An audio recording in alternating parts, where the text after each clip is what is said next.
Hola, saludos. Quien le habla, José Dávila. En esta ocasión quiero grabar la cuarta entrega de mi estudio. ¿Existió Jesús? ¿Existió Jesús? Con símbolo de interrogación. Como bien les acabo de decir, esta es la cuarta parte donde les comparto toda la información que este servidor conoce respecto al personaje Jesús, a través de horas y horas y horas y horas de investigación, de estudio, horas que se pueden convertir en años. Y todo empezó cuando comencé a practicar el judaísmo hace 5 años atrás. Actualmente soy un judío secular, ya no soy religioso. Sin embargo, aún sigo estudiando y leyendo libros, consumiendo libros, buscando el internet. Toda la información respecto a la fe judía y cristiana desde una perspectiva secular. Bueno, pues vamos a hablar de lo que era Jesús en el primer siglo, o lo que se supone que era Jesús en el primer siglo. Pero antes quiero aclarar, ¿verdad? En continuación a la información ya dada en el video número 3, hay algo que se me olvidó mencionar que es muy importante, muy importante. Y es que en el judaísmo primitivo, es decir, el judaísmo después de Babilonia, después que Nehemías y Esdras dejaron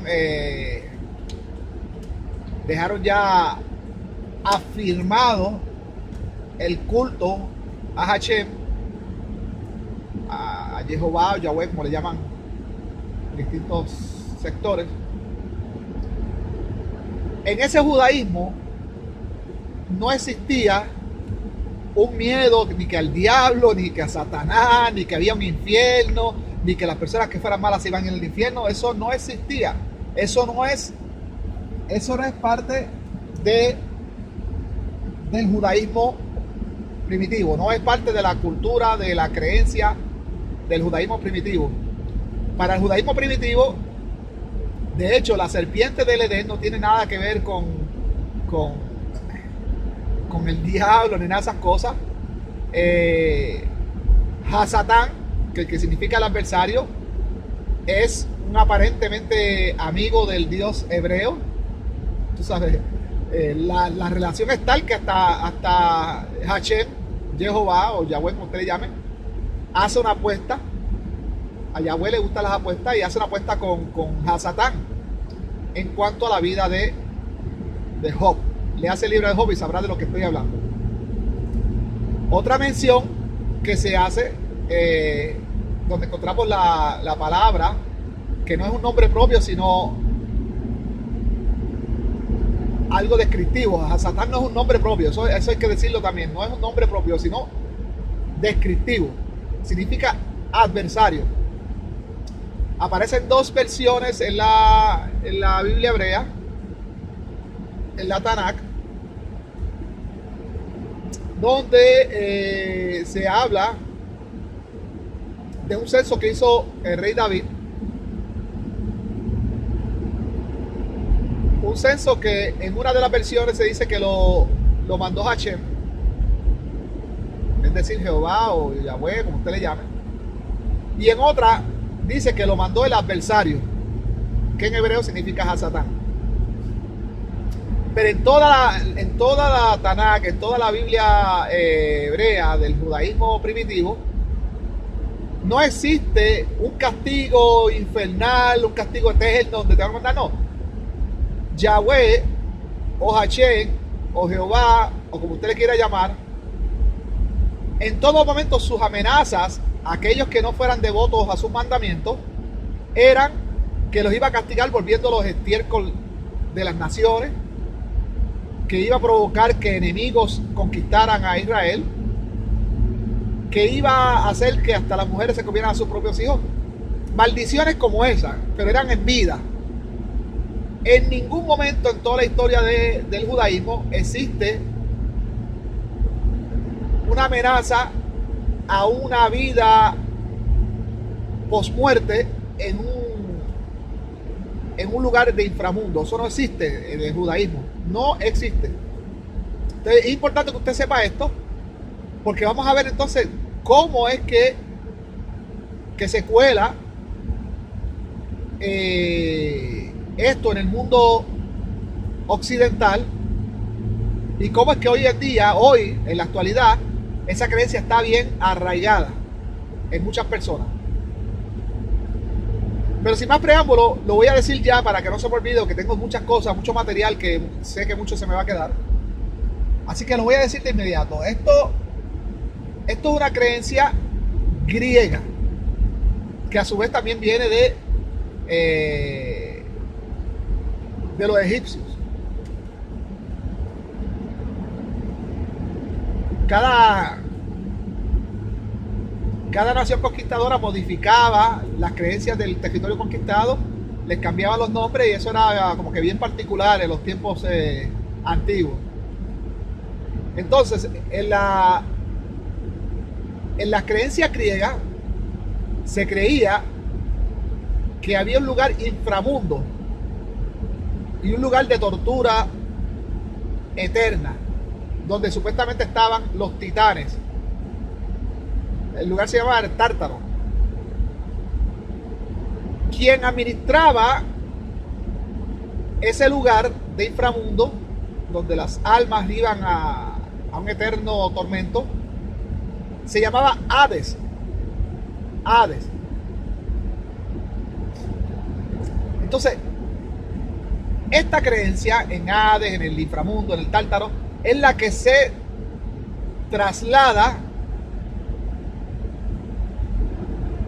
a los textos que hoy llamamos evangelios. Vamos a sacar esa palabra de nuestra mente, evangelios, que eso es una palabra. Estos son textos, pergaminos. Entonces es importante aclarar esto, porque así no podemos entender nuestro cristianismo actual, el cristianismo presente, las creencias que tenemos. Si no conocemos el origen de nuestras creencias, entonces estamos perdidos. Bien, dice un doctor en filosofía, una persona muy eminente en Europa y todavía acá en el área occidental, en cuanto al personaje de Jesús. Este hombre se llama Antonio Piñero. Puede buscar su blog en internet. Es una persona un catedrático de la Universidad Complutense en Madrid. Es una figura muy conocida, mayormente en estas charlas sobre el Jesús histórico o teológico. Este señor, a pesar de que a veces lo uso como referencia porque sus investigaciones han sido buenas en cuestión de entender el griego y lo demás,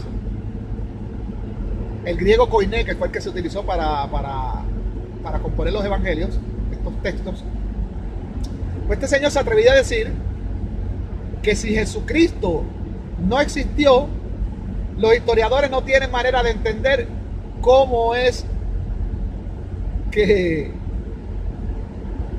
fue el éxito del cristianismo y cómo es que el cristianismo llegó a ser lo que es.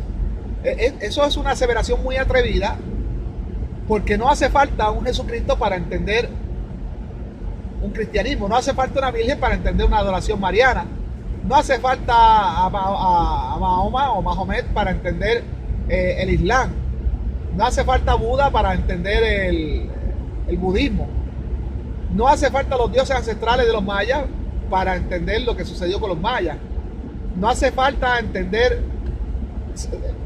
la plena existencia de Cronos, de Zeus, de Eras, de Hades, Poseidón. No hace falta esos personajes para entender la devoción que hubo después hacia Zeus y todo lo que lograron los griegos y siguen logrando en la actualidad. Entonces es una aseveración muy atrevida, muy atrevida. El cristianismo, el éxito del cristianismo fue una exitosa labor de mercadeo, igual que ha pasado con la Coca-Cola, que es el refresco, yo creo que más tomado en el mundo. Y sin embargo, aunque sabemos que hace daño, que no es muy bueno para la salud, que a principio los orígenes, por eso se llama Coca-Cola, que tenía cocaína, después se le quitó, y la fórmula de ahora no es la original, pero entonces una bebida gaseosa con sirope de maíz, que es responsable de muchas muertes a nivel de diabetes. Pero sin embargo, el éxito de la Coca-Cola es tremendo. Hay más bebedores de Coca-Cola que cristianos en el mundo, y que cristianos y musulmanes juntos. Entonces, el éxito de las cosas depende de un mercadeo. Eso hay que dejarlo bien claro. Bueno, ya dejando claro esta creencia que tenían los... o de creencia o descreencia. Me refiero a sobre el Hades y sobre el inframundo. Eso no existía. Eso se cuela con los griegos. En el cristianismo, pues obviamente quienes compusieron los evangelios eran griegos, y ahí que cogió forma. Bueno, estamos en el primer siglo. Ya hemos hablado de toda la historia de, ¿verdad? La repasamos un poco de la historia de Judea, lo que estuvo pasando con Herodes, cuando Vespasiano y Tito destruyeron el templo, mandaron a buscar como apoyo al general Tiberio Julio Alessandro, que era judío, ya un judío secular, helenizado. Hablamos de todo eso. No existe ningún historiador de la época. Nadie puede hablar de un cristianismo en el primer siglo. Nadie puede hablar de un Cristo. Nadie puede hablar de unos apóstoles, que sí, iglesia en Jerusalén. Todo eso que dice el libro de los Hechos, nadie puede hablar de eso. Estamos hablando dentro de Judea. Nadie, no existe nadie. Ningún historiador de la época. Inclusive hay un historiador, busque lápiz y papel. Hay un historiador de la época que hizo una obra muy extensa, muy completa sobre la vida judía desde Moisés hasta aquellos días. Este historiador era de Galilea, del área de suroeste de Galilea, de Tiberíades, que de hecho su nombre, pues en aquel entonces se usaba mucho el lugar de procedencia de la persona como acompañante del nombre. Se llama Justo de Tiberíades, del área de Galilea. En ningún momento hace una mención de un Jesús, de un cristianismo, de todo lo que se habla. No. Juan el Bautista es mencionado en Flavio Josefo. Juan el Bautista era una persona, de hecho la versión de Juan el Bautista de Flavio Josefo es distinta a la de los evangelios. Los evangelios mitifican a las personas. Flavio era más humano en sus descripciones. Bautista tenía un rito que tampoco está en la Torá, tampoco es mosaico. Él era un predicador aparentemente, un ministro, ¿verdad? Porque la palabra en judío, eso de predicador no se usaba, que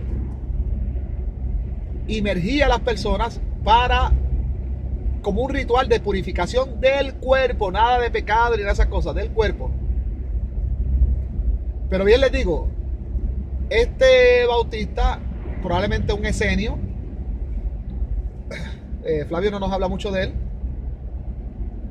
Esto del bautismo y de lo que hacía Juan no es nada de la Torá, no es nada del judaísmo anterior. Entonces es una práctica que prácticamente, valga la redundancia, es indiferente, no tiene nada que ver. El cristianismo utilizó esta práctica para desvincular totalmente el judaísmo. De hecho, el cristianismo del judaísmo. De hecho,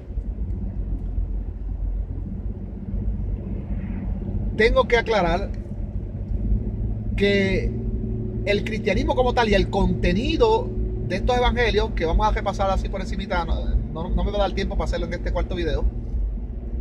El cristianismo como tal es una burla y es un contenido totalmente antijudío, donde se resalta el personaje de este Jesús, Jesús, como se escribió, ¿verdad?, originalmente. Un Jesús que después del producto terminado es una religión donde no se hace circuncisión, ¿verdad? La brit milá, como se llama en el judaísmo, la circuncisión, eso no hay que hacerlo. Entonces todo es antijudío. Hashem, Yahweh o Jehová, como usted le quiera llamar, Jehová, odiaba a los leprosos, no los quería cerca de él. Si usted lee la Torah, pues sabrá que Jehová no quería, o Yahweh no quería ningún leproso, ni cojos, ni mancos, ni ciegos, ni cerca de él, ¿verdad? En el tabernáculo. Entonces este Jesús es todo lo contrario, se acerca a las mujeres con flujo de sangre, con los leprosos, es cosa que es un poquito también inverosímil, porque un leproso, imagínese un leproso caminando por la ciudad de Jerusalén, eso no. Entonces este Jesús ama a todas esas personas. El lenguaje que se utiliza en los evangelios es un lenguaje de unos mandamientos light que corresponden al tiempo posterior a la destrucción del templo. Entonces todas esas cosas tenemos que tenerlas en mente para saber en qué atmósfera se componen los evangelios y qué era lo que creían los autores de los evangelios, que fueron compuestos probablemente, el primero debió haber sido compuesto en Alejandría, Marcos, y los demás pues siguen corrigiendo con agendas, ¿verdad?, distintas. Todos emplearon el griego koiné, que era un griego vulgar, no era un griego muy adelantado, era el que usaban, el griego koiné era el que usaban las personas de bajos recursos, de menos estudios.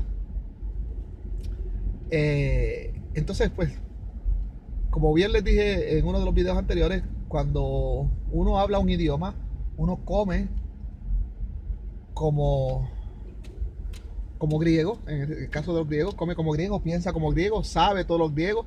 Una persona que conoce que escribe como griego, sabe de Zeus, sabe de Poseidón, sabe de Hércules, sabe de Julio César en aquel entonces, ¿verdad? Ya que estamos en el Imperio Romano, sabe de Cleopatra. Todo eso lo sabían los escritores de los evangelios.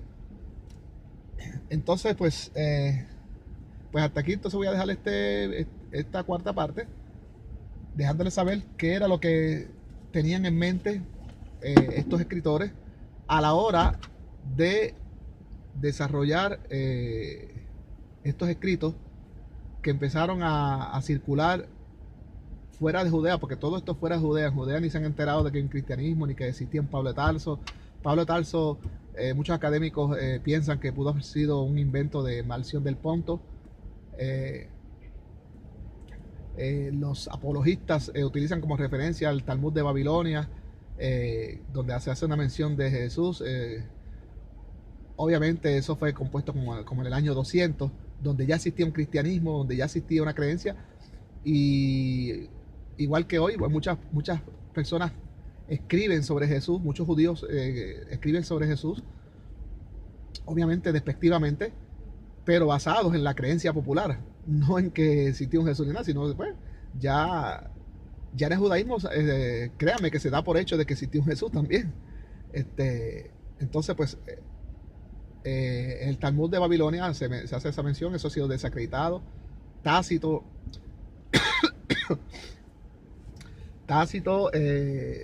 la última copia, la copia más antigua que se encuentra es la del siglo XI. también desacreditado, porque ninguno de los padres de la iglesia temprana menciona eso de Tácito, que a ellos les hubiese convenido mencionarlo, y no lo mencionan. Quiere decir que no existía esa fuente de información para los tiempos de los padres de la iglesia, como Irineo de León, Plinio el Joven, Flavio José, pues ya sabemos que eso fue una interpolación descarada. Inclusive yo no descarto que la mención hasta de Juan el Bautista sea una interpolación, pero hasta ahí no han querido llegar los académicos. Así que fuentes de Judea, porque todas estas fuentes que estamos mencionando, que les he mencionado, son fuentes externas de allá, de fuera de Israel, en los territorios griegos, donde en Milna, Éfeso, Antioquía, todos esos lugares donde emergió el cristianismo, donde nació el cristianismo. Pues es ahí donde uno se mandan cartas a otros, y donde empieza todo, donde empieza a circular toda esta creencia. Pero estamos hablando de Judea, donde supuestamente se dieron los hechos. Ni siquiera la ciudad de Nazaret existía. Existía el territorio, obviamente, pero con ese nombre no existía. La ciudad de Neín no tenía murallas. Entonces, en fin, vamos a hablar de los evangelios, de cómo se construyeron, cómo se construye el personaje de Jesús, qué significa, los 12 apóstoles, qué significan, toda la terminología que hay, y todo el sincretismo que hay sobre el personaje de Jesús. Bueno, pues hasta la próxima. Entonces, en el próximo video, en el quinto video, pues entonces hablaremos más de los evangelios.